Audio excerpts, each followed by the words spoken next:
What is this place we inhabit? What is this mysterious world? Our society is definitely one with cultural amnesia. Regardless of humanity's myriad accomplishments in technology and entertainment or grandiose best laid plans for the future, it simply cannot be argued that we are a species that knows where we come from. Oh, sure, we've inherited an official historical narrative that was arrived at by wars, deceptions, compromises, and enslavement. We're all very well aware that only the winners of the wars are left in the privy position to write their tales and thus preserve and perpetuate their version of history and indeed their legacy, for, well, dead men tell no tales, eh? One thing's for certain: anyone who thinks they have a firm understanding, let alone all the answers to what has occurred over, say, even just the last 300 years, is only fooling themselves. Anyone who believes they can explain what happened in the years prior to 300 years ago is an exercise in insanity, in my opinion. The endeavor of history surely isn't exempt from the old adage, the path to enlightenment begins with the realization that we know nothing. The standard official narrative that we're handed as children in school in order to explain the linear progression of past events leading up to today, known as history, are at face value seemingly adequate to explain how our modern culture has arrived at our current state. Indeed, our history would have us believe that modern mankind is the pinnacle of evolution and technology. But like so many other topics of study, if you scratch the surface of what we've been led to believe, we find that indeed, even our history is unfortunately not immune to the dubious decay of deception and, of course, the dubious decay of scientism. Up to this point, most of my videos delving into our stolen history have been centered around the Americas due to the fact that, while America is, according to the official version of events, very unique in the sense that Western civilization has only the span of a few hundred years within which to erect all the great cities and underlying infrastructure that we still see evidence of today, to highlight the stark similarities between America and Australia in terms of the rather odd origin story of Australia's criminal colonies and all of their great cities, which seemingly sprung up overnight, right alongside the timeline of similar American cities. Australia is in an even more compressed situation, as Australia was allegedly discovered by Western eyes over 100 years after Columbus is said to have sailed the oceans blue and discovered America, when of course he thought he was actually in like India or Japan. So as we kick off this new installment of questioning the historical narrative, let's see if we can find any glaring discrepancies and contradictions in the standard narrative that we've been given. Frankly, at this point, I'd be surprised to find a cogent, sensible history of Australia, seeing how all other facets of the historical and even scientific narrative fall apart under the slightest logical, skeptical scrutiny. I'm your host, John the Morgile. Thanks for tuning in, and I hope you enjoy. When delving into the concept of our stolen history, it's important that we are all on the same page, at least in theory, for argument's sake. So, I think it's safe to say that the historical narrative that we're given as children is basically a cover-up.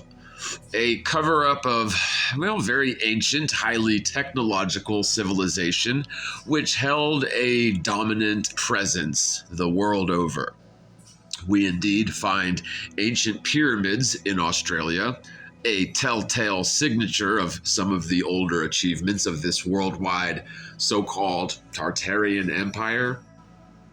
Not only do we find pyramids, but also Greco-Roman style temples, giant obelisks, megalithic Stonehenge style great calendar sites aligned to constellations, ostensibly used to track the seasons and predict important celestial events. Of course, the standard version of history states that during the late 1700s, early 1800s, Britain had the brilliant idea of dumping off their overflowing prison population into what would be called prison colonies, which were, according to the standard historical shtick, the genesis of the modern Australia we know and love today. Down under, if you will. When going about delving into the history of Australia's modern origins, I tend to look for certain hallmarks of the historical deception, which certainly create a bit of a running theme across all the modern American cities I've ever scrutinized through this lens of a stolen history. And indeed, unsurprisingly, we find pretty much all the same signature narrative devices and deceptive tactics in the questionable history of Australia as well. I believe a case could even be made that America and Australia are like sister continents in many respects. So a quick rundown of the similarities that we're going to cover in today's video are, so like both America and Australia have recent founded on dates, similar cathedrals, grandiose, magnificent, and luxurious asylums for the insane, built specifically custom just for them. Let's not forget the quintessential World's Fair in the late 1800s. The grandiose post offices spared no expense, because we know how they definitely want to put all the bling bling they can put into the post office of the 1800s. We also find the orphanages galore in Australia because, well, it's hard to restart or reset a city without a bunch of orphans. Of course, Australia, and really Sydney specifically, definitely has your quintessential great fire of fill-in-the-blank city in the late 1800s. So yeah, Sydney has their great fire as well. And then for Australia in general, we of course have the natives or indigenous people who were these, allegedly primitive troglodytes who didn't even own a pair of pants among the lot of them, running around naked in the bush with feathers in their hats, right? Also in Sydney, we have the secret tunnels, the subterranean underworld that we find beneath most major cities. We certainly do find in Sydney. Indeed, Sydney, Australia checks all these boxes and then some, to be sure. So, according to agreed upon official history, Australia, the massive continent, was not discovered by Western or European civilization until 1606, a full 100 plus years after Columbus sailed the oceans blue. I'm not sure why this fact surprises me so much still. I suppose it's all the hype around calling America, the New World. But alas, America was certainly founded and colonization was kicked off long before Australia was ever graced by the enlightening presence of Christian Europeans and the Holy Roman Empire. It's claimed that the native Aboriginal tribes in Australia had no written language, so any concept of any high-tech civilization or large coordinated efforts being undertaken by such natives is more or less right out if we're strictly adhering to the official yarns of history. Let's face it, you can't rightly plan and build large-scale architectural projects for civil engineering works without any sort of written language. That would be kind of tough to plan and execute now, wouldn't it? But of course, we find traces of the very same worldwide, highly advanced civilization, which left a permanent mark on all continents, thinly veiled behind the modern historical cover-up. In the case of Sydney, Australia, it's claimed by standard history that it was founded in 1788 as one of these aforementioned penal colonies, which means that any architecture, engineering, or complex infrastructure that we find in Sydney must have been planned and executed at some point after the end of the 1780s. Anyone who isn't familiar with large-scale construction projects might find it difficult to relate to just how long and arduous it is to turn wild, untouched landscapes in all directions into a bustling metropolis, as Sydney, Australia certainly is, and as Sydney certainly was even in the late 1800s. It can take literally years to construct projects such as highway systems or like tunnels and bridges, the infrastructure that's necessary for a city the size of something like Sydney, not to mention the underground substructures and subterranean tunnels. So according to sbs.com.au, so this is like an official sort of narrative website, quote, "The Australian wars were fought throughout the continent from the arrival of the First Fleet in 1788 and until the mid-1930s. But these conflicts were not taught in school or even acknowledged as war until the late 20th century." So another quote from the same site, sbs.com.au, says, quote, "Professor Henry Reynolds is one of Australia's most respected historians and an expert in warfare. When he started teaching history in 1966, there were almost no references to Aboriginal people in history books. Quote, it only mentioned the Aborigines twice, merely in passing, and there wasn't even an entry in the index, he says." End quote. So just because Australia was allegedly discovered in 1606 doesn't really mean the later on inserted prison colonies began the process of building roads, bridges, tunnels, and then planning and breaking ground on all the cathedrals, the exquisite insane asylums, the ginormous and magnificent post offices, and housing the World's Fair straight away. We find a pattern of these World's Fairs exhibitions supposedly taking place in these fledgling cities during the mid to late 1800s, during an era when most of the people allegedly lived in log cabins and no sort of power tools were available to the workers. Keep in mind, all of this boom of infrastructure, architecture, and engineering must have been completed in an unrealistic time span, especially considering the alleged lack of technology, supply chains, availability of skilled labor, literal warfare, and genocide against the natives, along with a complete and utter lack of regional infrastructure like, highways, rails, and bridges to support these alleged construction projects, making the prospect all the more unbelievable. The amount of sheer work entailed with planning and executing a complex citywide roadway and subterranean substructure system is deceptively massive. Just those two things alone. Forget about the giant exquisite buildings. We're just talking the basic roads and substructures beneath the city. Even in modern times, it is extremely dangerous, time-consuming, arduous work to build a city from scratch. Again, even in modern times, under ideal circumstances, with just all sorts of modern luxuries, techniques, and equipment.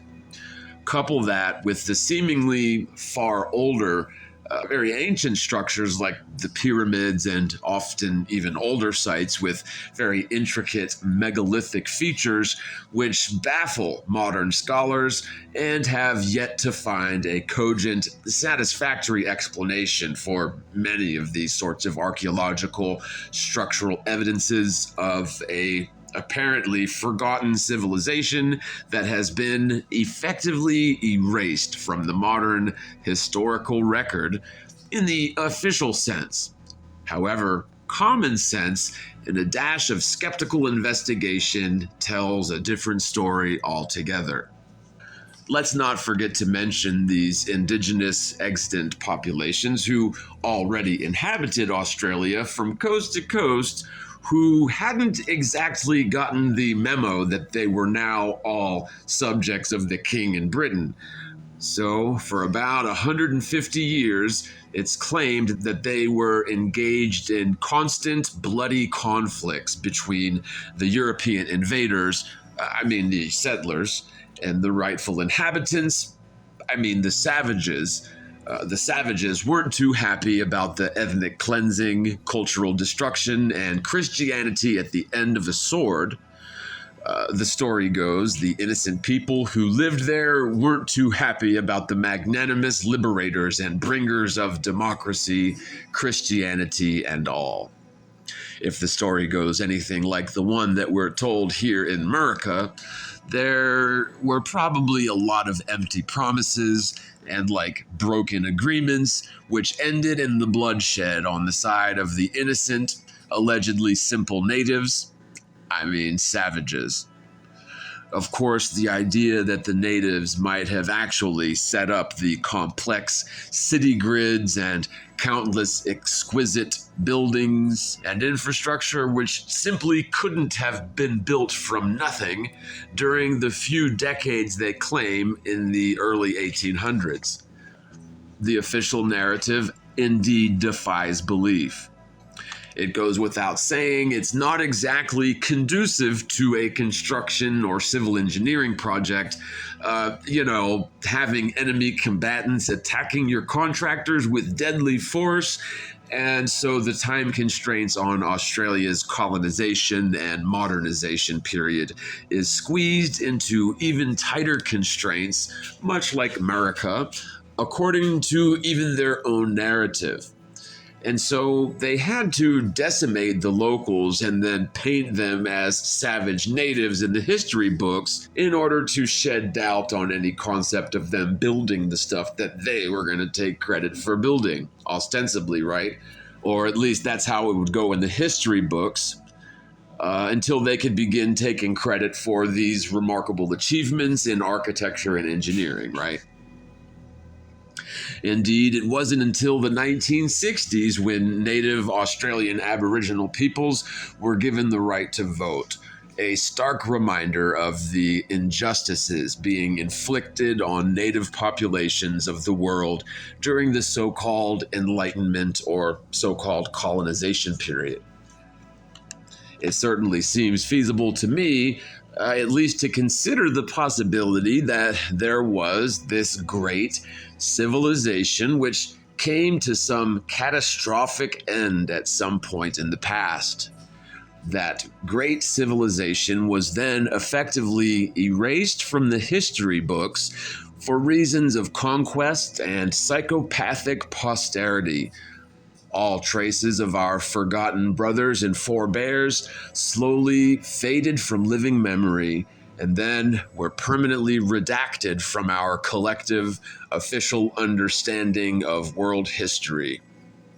But the archaeological and architectural evidence indeed speaks for itself. The archaeological and architectural evidence does not lie.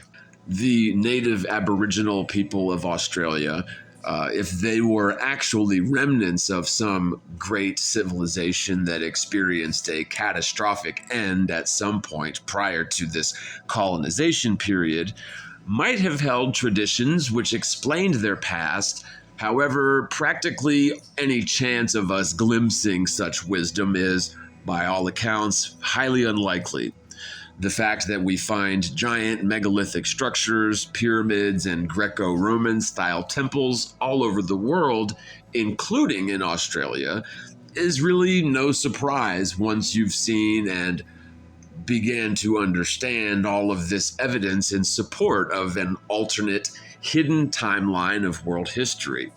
Praise be to the Most High for the angels of revelation.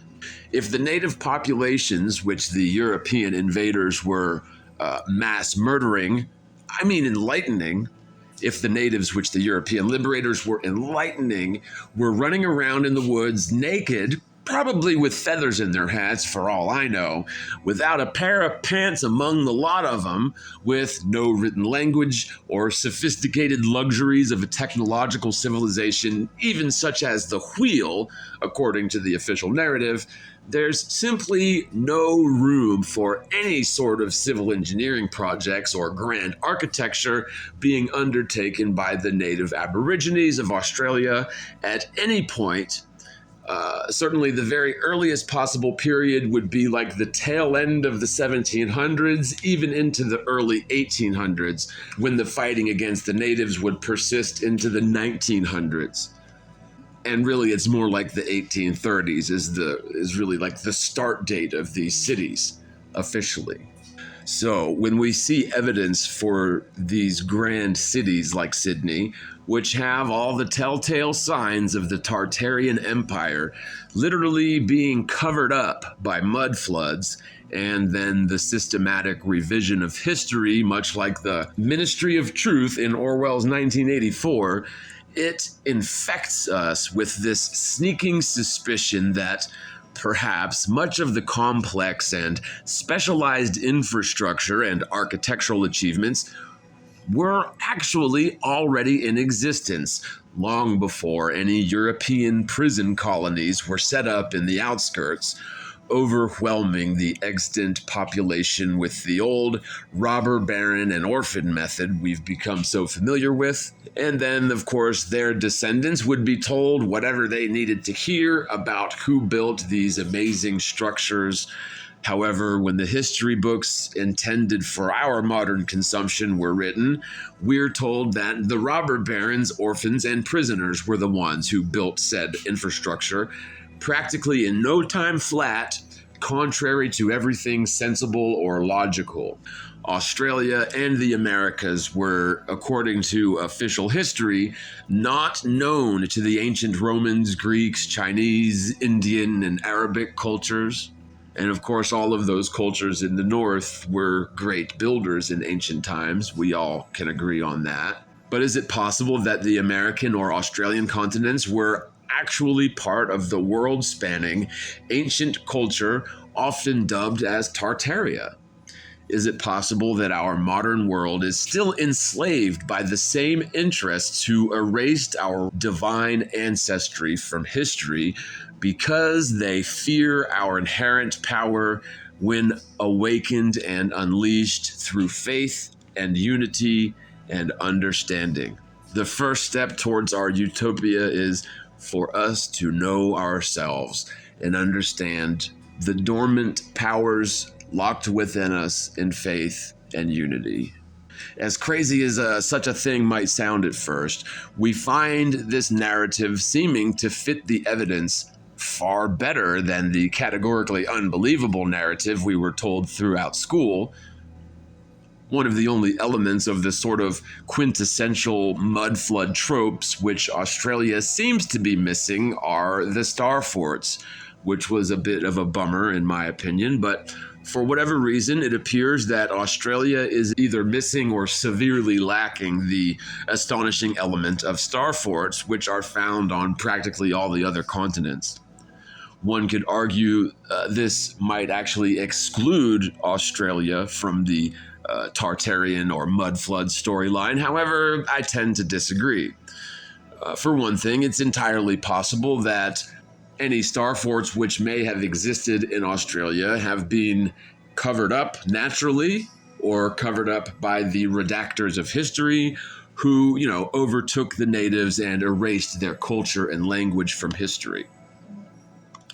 In any case, we certainly do find the amazing and exquisite Gothic cathedrals all over Australia, built in the exact same style as the ones we find all over the world, and certainly in America, which were supposedly erected at around the same time, the early 1800s.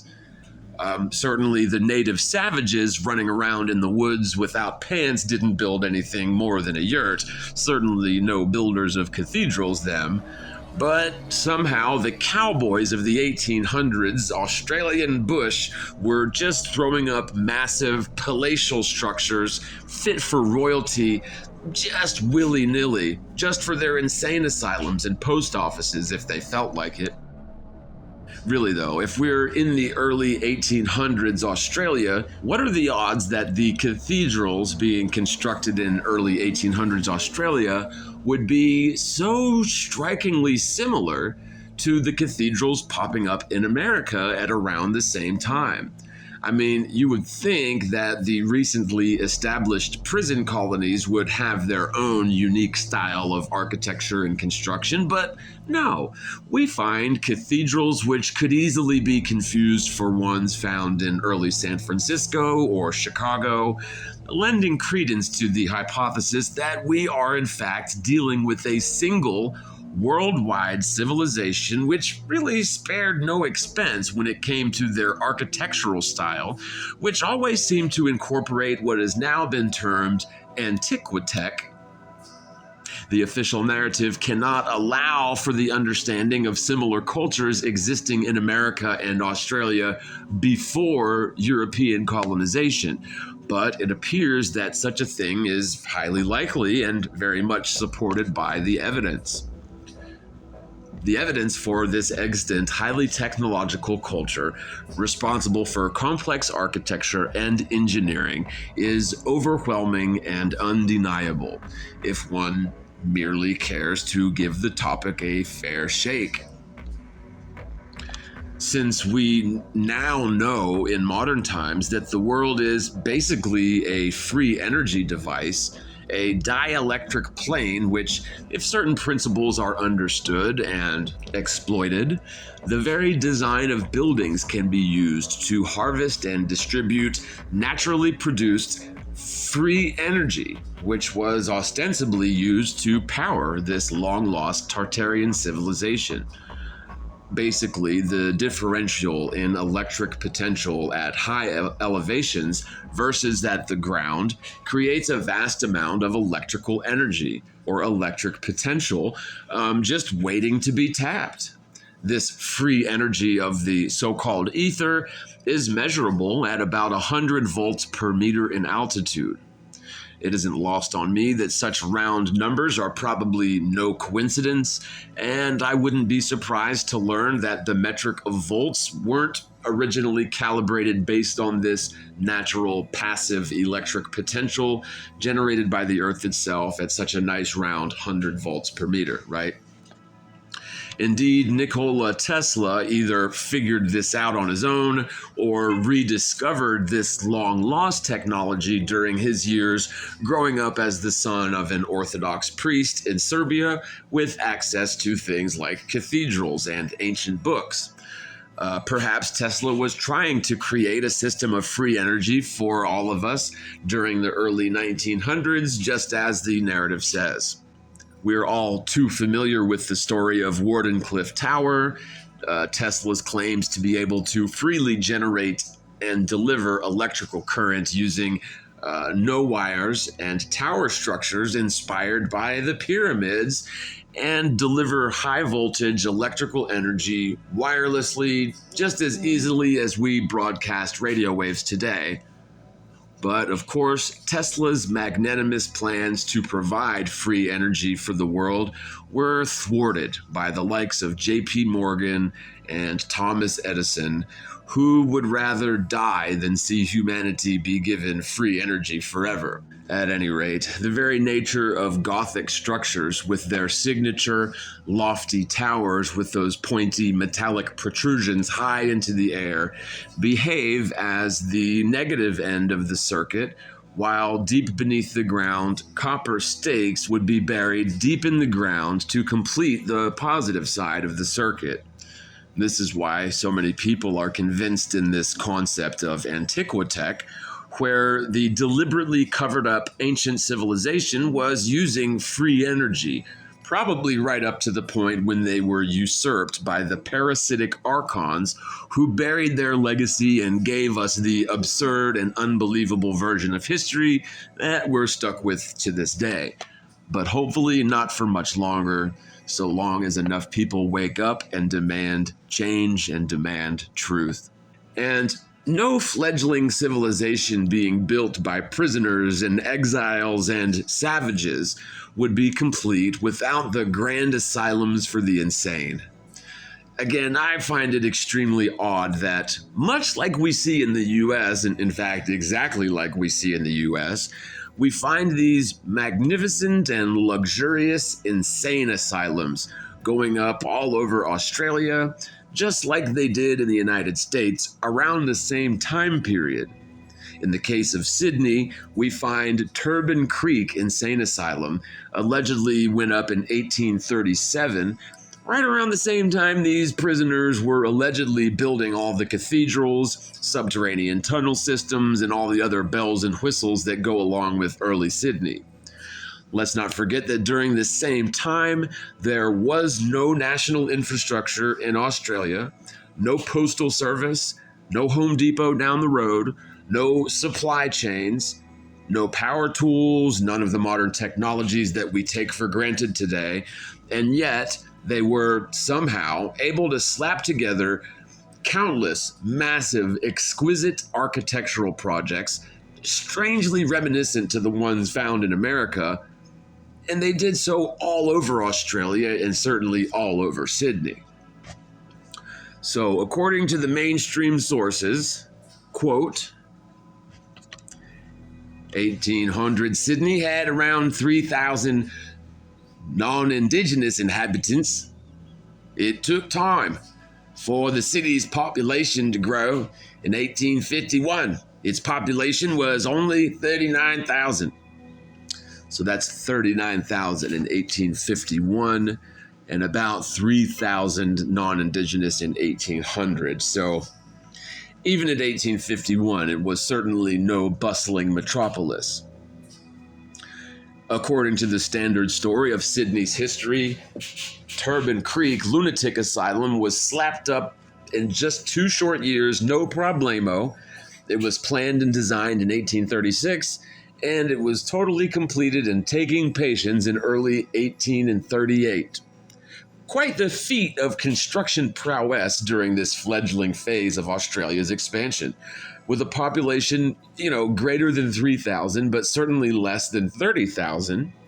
We all know that it is a huge top priority to build a sprawling, Gothic, luxurious castle to house the insane people in town, right? I mean, that is normal, isn't it? For a bunch of prisoners' progeny to slap together in no time flat some grandiose architectural masterpiece to house the lunatics. Righto. Really though, what was it about this time frame during the 1800s that's so hard to wrap one's brain around? I mean, I know they do lend some of these insane asylums to medical patients of, different plagues and pandemics, but I don't know. I mean, on one hand, they're telling us that the primitive people who lived in wooden shacks and crapped in little wooden box outhouses spent their whole lives reading by candlelight going blind, barely scraping by on whatever they could hammer out of the unforgiving wild lands on the frontier and the outback. But on the other hand, we see these massive projects like insane asylums, cathedrals, post offices, world's fairs being constructed by these master craftsmen practically overnight In these allegedly wild and unforgiving lands filled with hostile natives, no less, there are some fairly obvious contradictions here, you guys, that are so very similar and reminiscent of the same narrative given to us in good old America. It's rather eerie, isn't it? What happened to these lands? I really hate to seem so suspicious and hard-pressed to believe the stories that we're told about the founding of our modern world. But if we're being honest with ourselves, it's extremely difficult to get on board with their official timelines. The World's Fair in the 1800s, the late 1800s, Australia is no exception when it comes to this extravagant World's Fair, which seems to go hand in hand with the cover-up and revision of history somehow. Basically, they claim that these World's Fairs, which usually occurred allegedly during the mid to late 1800s, were set up in order to showcase the world's cutting-edge capabilities, and as such, they erected the massive temporary facade structures to serve as these venues for the World's Fair just for a couple of years, and then that's it. And of course, when we say temporary, we use the term very loosely, for in many cases, examples of these World's Fair exposés, we find these structures still standing and functioning to this day. Even things as grand as like the Eiffel Tower in Paris, or the Space Needle in Seattle, and far from some generic temporary facade structure designed to serve a limited purpose for a limited time, but instead rather amazing classical structures and underlying infrastructure and substructures which seem to have been in place long before the alleged settlers, prisoners, and prison colonizers arrived to commit genocide against the natives. I mean, to enlighten the savages, of course. And in the case of Sydney, they allegedly built the Garden Palace in just 8 months, if you can believe it, in 1879. But it was supposedly destroyed by the Great Fire just 3 years later in 1882. So it's not like this massive construction endeavor was only intended for a limited use. It was indeed just another one of these very permanent structures becoming casualty, conveniently so, and decimated just a couple years after being completed in one of these fires. If we can believe the standard historical narrative, not quite, not this guy, sorry. Much like we see in the United States, we find grand post offices, spared no expense, all over Australia. In Sydney, we see this General Post Office, a massive, gorgeous structure, claimed to have been built around 1820. This massive, ornate, way over-the-top structure could have been designated as any number of things, but for whatever reason, they went with post office, much like they choose to do in the United States for similar buildings. It really does defy logic if you compare the alleged 1800s mentality of constructing these magnificent, beautiful structures to serve the purpose of post office with the way things are done in modern times. You'll quickly see what I mean. Let's face it, if we, in modern times, with all the modern luxuries and amenities that we take for granted, if we decide to build a post office today, it's done as cheaply as possible. Most modern post offices are functional, and that's pretty much it. Any and all expenses are spared, because at the end of the day, a post office doesn't really need to be eloquent, does it? I mean, who the hell were they trying to impress in the 1800s by these post offices anyway? The prisoners colonizing Australia? They seem to have done the same exact sort of thing with their police stations as well, because we all know how hardened criminals who have been exiled to a foreign, unfamiliar land decide to dump just tons of resources, manpower, and energy into their police stations and post offices during a time frame when they're literally still fighting off hostile natives beyond the borders of the colony. I mean, it makes perfect sense, right? Not really. And let's not forget the orphanages. Just like the fledgling cities in the United States, we find, again, ornate, exquisite, beautiful structures being used as orphanages as well.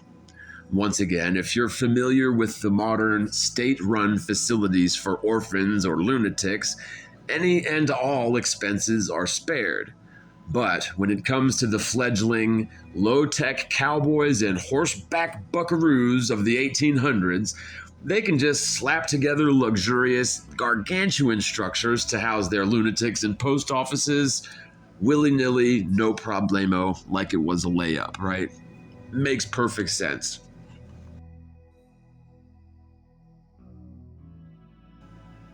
The secret tunnels and subterranean underworld beneath Sydney is no exception to the rule. The low-tech wood-frame saloon dwellers found the time, supplies, the energy, and the wherewithal to dig out massive subterranean tunnel systems just all over the damn place like it went nothing. According to mainstream sources, quote, Busby's Bore, Sydney's first ever major infrastructure tunnel, was built by convicts between 1827 and 1837, allegedly. It transported water from Lachlan Swamps, now Centennial Park, under Moore Park, the Victoria Barracks, and Oxford Street to Hyde Park. The construction of the tunnel was a, pardon the pun, watershed moment for fledgling Sydney town. Before it was built, the township's only water supply was the heavily polluted Tank Stream, but the new bore could supply Sydney's 20,000 residents with 1.5 million liters of water per day. Busby's Bore hit the headlines recently when it was revealed that builders working on a new boutique hotel in Paddington had damaged the heritage-listed tunnel. Intriguingly, there's a connection between Busby's Bore and another rumored secret tunnel in Potts Point. The heritage-listed Villa Rockwall, after which Rockwall Crescent is named, was originally conceived for John Busby, the mineral surveyor and civil engineer who allegedly designed his eponymous bore. But when Busby ran into financial trouble in the early 1830s, he sold the land upon which Rockwall was to be built to grazier and merchant Hamilton Collins Sempill. Rockwall's architect, John Verge, altered the plans he had come up with for Busby to suit Hempill's needs, and the villa was then completed in 1837. There are long-standing rumors of an underground passage or escape tunnel beneath Rockwall. There's even talk of the presence of a dungeon. End quote. So that is an interesting number. I guess in around about 1830, they're saying that Sydney had 20,000 residents and that they used this tunnel system that they just decided to do one day to supply residents with 1.5 million liters of water every day. So I find it absolutely intriguing to contemplate the possibility that when we're dealing with these massive construction projects and civil engineering undertakings, we're not dealing with the barely industrialized cowboy types typically associated with folks from the mid-1800s.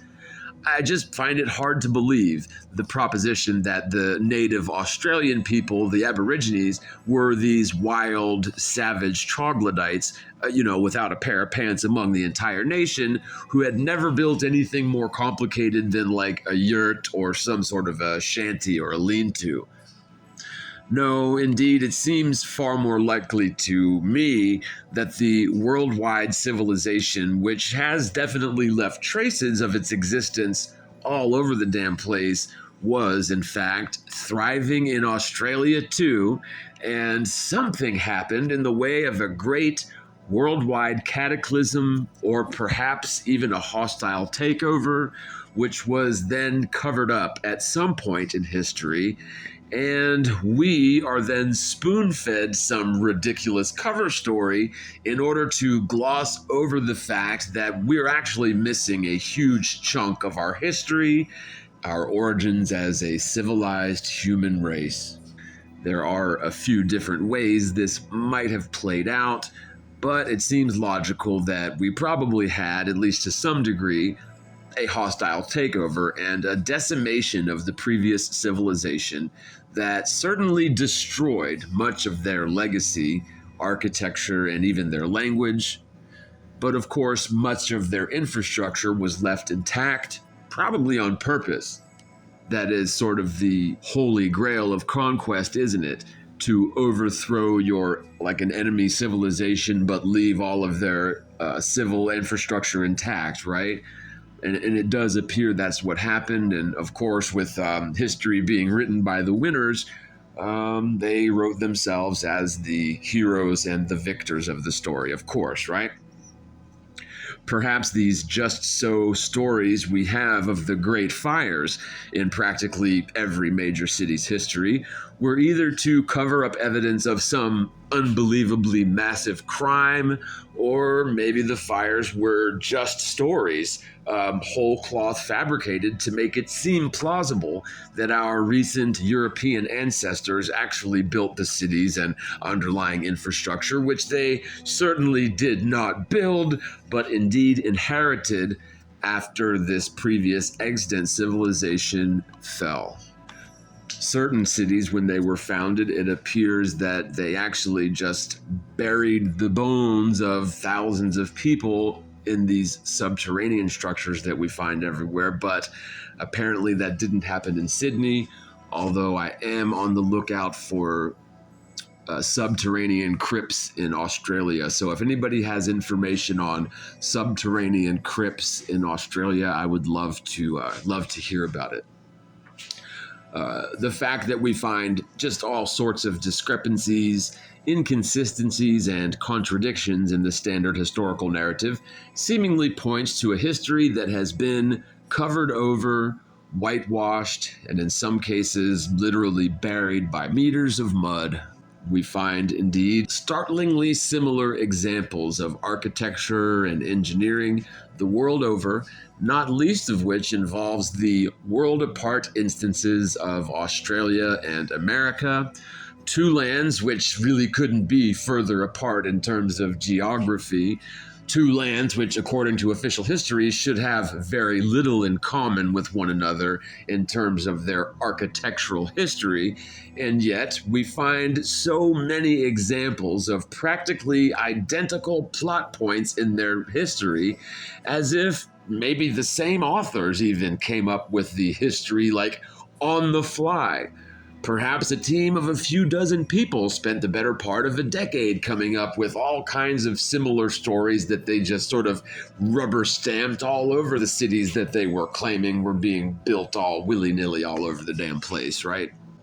This would be hard to swallow were it not for all the physical evidence all over the world. So after this preliminary look at Australia, it definitely checks all the boxes when delving into stolen history, and I'm honestly not that surprised. What is it that our ancestors are trying to tell us? What is it that the governments of today are trying to hide? I believe it could be something biblical, like the tale of the Nephilim. Is it possible that actual giants once roamed the land and at some point were wiped out? What about the ancient stories of dragons? Maybe there are still one or two of these Nephilim sitting on top of the modern structures of power and influence of our world. All ancient cultures tell myths and tales of supernatural beings who came from the skies to teach mankind secrets like metalwork, medicine, agriculture, structural and mechanical engineering, civil engineering, astronomy, the arts of war, the manipulation of energy, ultimately planting the seeds of civilization, long in the past, all over the world. With that, thanks so much for joining me for this look at Australia. As always, this channel is viewer supported, so if you'd like to help us continue making content, please consider a one-time contribution or recurring contribution through the links in the description below. PayPal, Patreon, Cash App, Venmo, all those are available for your convenience. Thanks so much, guys, for watching. Love y'all very much, and I'll see you very soon in the next one. Until then, y'all be good.